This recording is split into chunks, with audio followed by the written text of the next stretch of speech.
It was just your typical awful football Sunday, but before I offer any opinions, I have to ask Tiki a question. Yeah. And I think it's the question on all of our minds. Yes.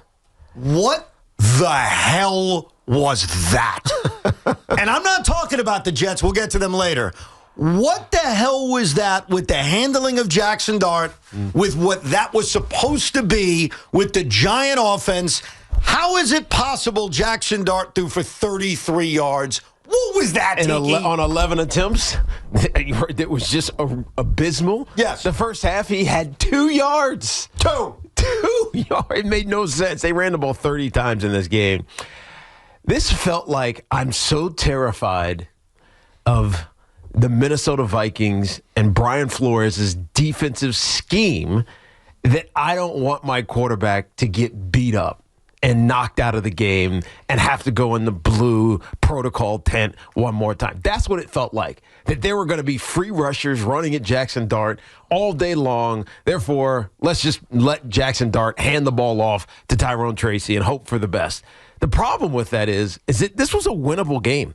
The Minnesota Vikings aren't world beaters by any stretch of the imagination. J.J. McCarthy was not really great in this game. He had a couple of short passes and third down conversions to Justin Jefferson. But other than that, what the hell did they do? And so to Gave the ball away, actually, and gave you points. To me, this felt like I don't want to get my quarterback beat up, so I'm just going to not let him participate in this game. And that's just not fair to the kid. Because, he might have. No, not he might have. He would have struggled mightily against Brian Flores' defensive scheme. Sure. All the different machinations that he throws at you. It might have been horrendously ugly. But I would rather have that than not trying. You know what I mean? Yeah. I would rather have Jaxson Dart learn how to deal with chaos that sometimes defensive coordinators present to you than just not try to get him frazzled or hurt or whatever the reasoning was. I get the game. I get the idea of the game plan. The execution of it wasn't good. And when you look back on this game, it's like you have only so many opportunities for Jaxson Dart to get up to snuff in a season that doesn't matter, because come 2026, all of the games are going to matter. Yeah. You're going to hope with a new coach, with a new system, with a new idea about what this Giant team is going to be, that every game is going to matter. So this was one where you could have let them just feel it. Grow up. Get your welcome to the NFL moment. Whatever the heck you want to call it. And it was taken away from him. This game felt like it was coached by either an unhinged sports talk radio personality or a caller.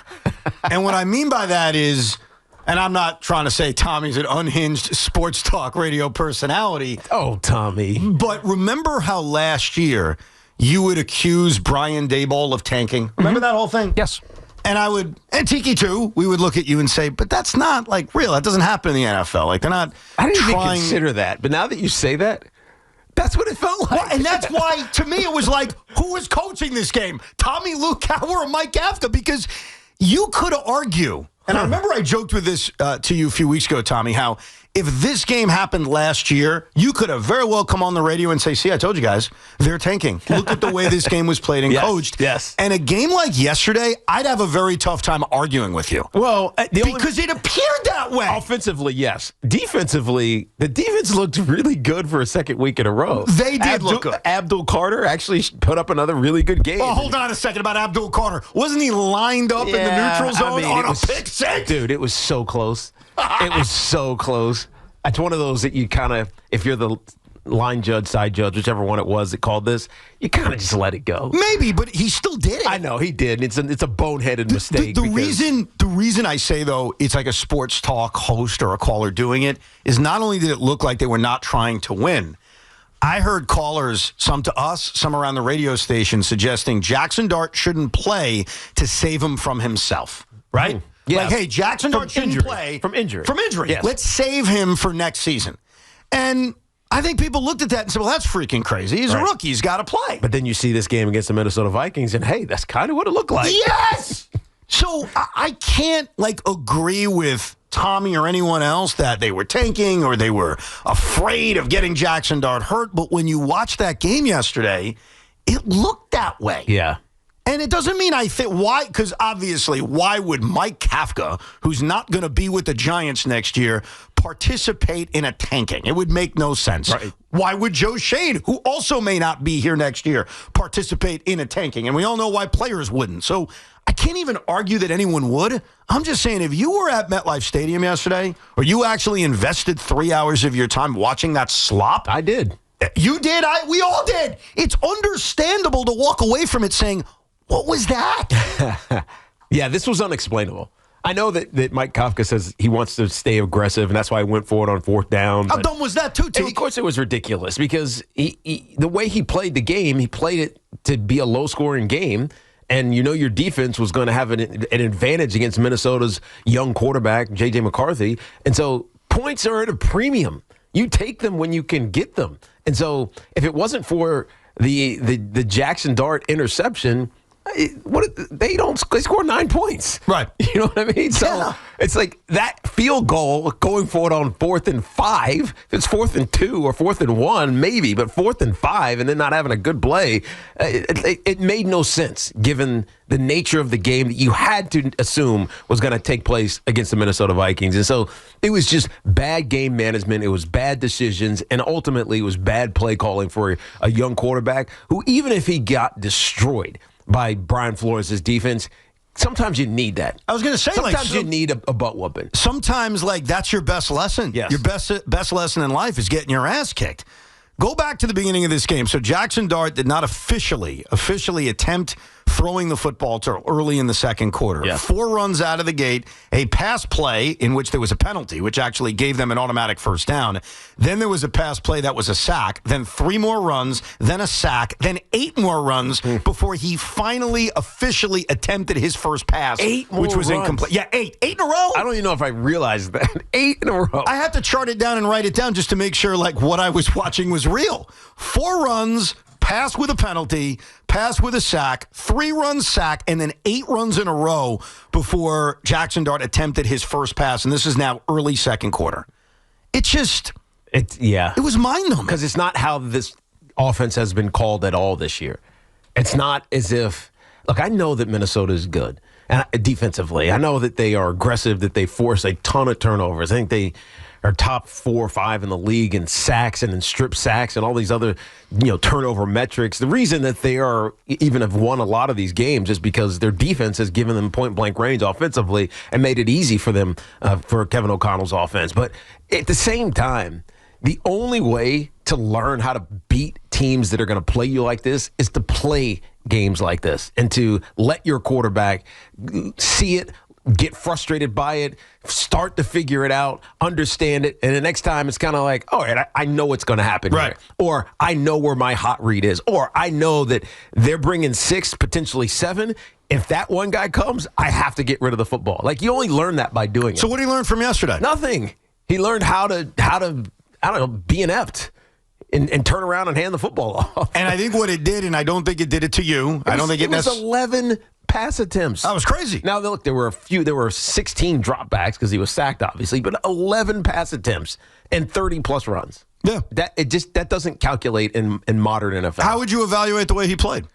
Considering what he was allowed to do. He was terrible. He was terrible, right? Yes. So I think it's the first time this year where I've said, man, he looked bad. Really bad. And there was nothing to take away from him, except for the good pass he threw to Darius Slayton that he dropped. Right. I was going to say. And that was his best throw of the day. And he wasn't helped out by his teammates. No. The only thing you took away from this, and I don't think this is you, despite saying he was terrible yesterday, or Tommy, or Sean, is that there are going to be Giant fans out there who are now questioning, is Jaxson Dart the answer? No. And that doesn't feel fair. No, it's not fair. That's what happens off a game like that. Yeah, when you look that badly, you have to toss it out. That's the outlier. That's the one, data point that just doesn't make sense and line up anywhere close to all the other ones. Well, what I said to a buddy of mine who is a Giant fan, because he texted me after this game and said, do you think the rose has come off the, hold on a second, the bloom has come off the Jaxson Dart rose?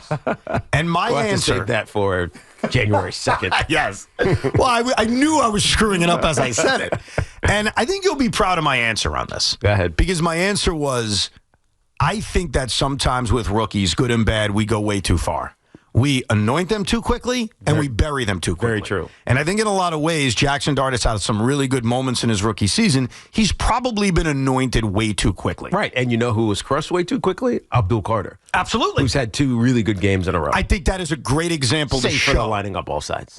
Right. But he has been different. And I think that's a great example of how, with the same team in the same draft, we go too far, both ways. So what I said to him, as I said, look, we have to remind ourselves about Jaxson Dart is that he's a rookie. Yeah. And that as well as it looked early on, as giddy as we were with 8 minutes to go in the fourth quarter against the Broncos, early in Jaxson Dart's tenure as quarterback of the New York Giants, we had to remind ourselves he's a rookie and he's going to go through bumps.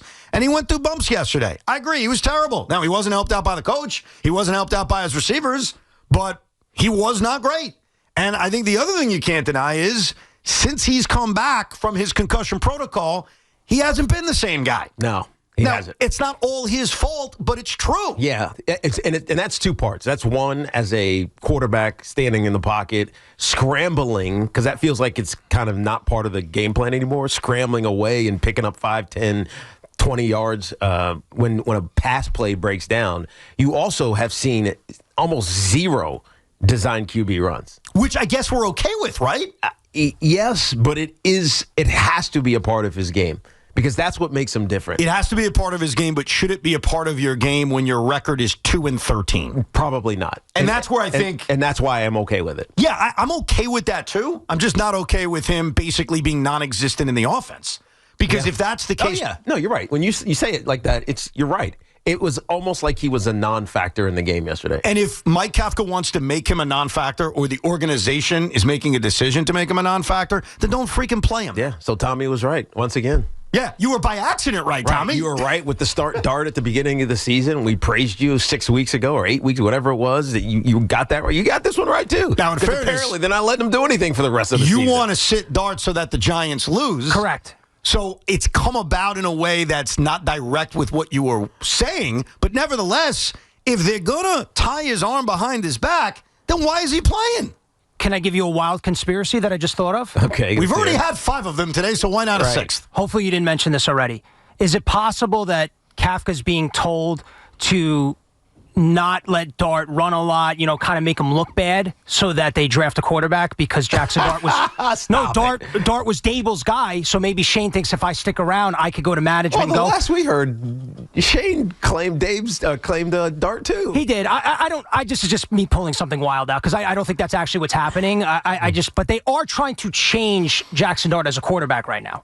Like they're trying to make him more of a pocket passer. He doesn't have that spark. He's not running. Yeah. Maybe they're just, testing it out to see if maybe he could be a different type of quarterback. And if not, they go back to the old. Because honestly, whoever the coach is next year is going to put Dart out there the way he sees fit. Yeah. And you're going to coach things differently when you're 0-0 as compared to 2-12 and now 2-13. Yeah. I'm trying to think if I've ever seen that or if I've ever seen it work. Seen what work? Changing a quarterback that way? Yeah. It's like what the Mets did to Doc Gooden back in the day. They said, throw more curveballs. Don't throw the gas as much. Yeah, I don't know if that works. I think you are who you are. And Josh Allen was that way, too. And, yeah, he's evolved his game, but he still kind of has that flair to just take off and try to be a running back. Yeah. It's what makes him who he is. I don't think you can take that out of a QB. You can make him approach contact in a smarter way. But I think that's a process of just learning how to be a running back. You know what I mean? It's like when I see Josh Allen run and he's getting ready to go into contact, he looks like a running back that's going to go into contact. Jaxson Dart earlier in this year, because he hasn't done it as of late, when he's going into contact, he's just wide open. Like, hit me. Yeah, there's a target right here on my chest, or actually in more cases, right here on my head. Just hit me. There's a way that you have to go into contact. And if he's taught that, he can be an effective runner. And that's design QB runs. That's also when scrambling when plays break down. But that's like an off-season correction. That was like me changing the way I carried a football when I fixed my fumbling issues. It becomes mechanics, right? How do you mechanically go into contact? He can learn that. So I don't think you should think about eliminating that from his game because it changes his game completely. We'll get to your calls coming up, 888-808-1019. Plus, is Mike Kafka simply the worst head coach maybe we've ever seen in New York Giants history? My decision. We'll discuss it coming up. Your phone calls, unfortunately, no Joe B today because the Jets and Mets finally did it to him. They didn't kill him, but they made him very, very sick. So Joe B is on the IL for today. The Jets did it to him. And they probably did it to all of us if you sat there for 3 hours watching that slop known as New York Jets, New Orleans Saints football. I felt violated. We'll get to a lot throughout the next 4.5 hours, all live from the Town Fair Tire Studios, powered by Town Fair Tire. Nobody beats Town Fair Tire. Nobody.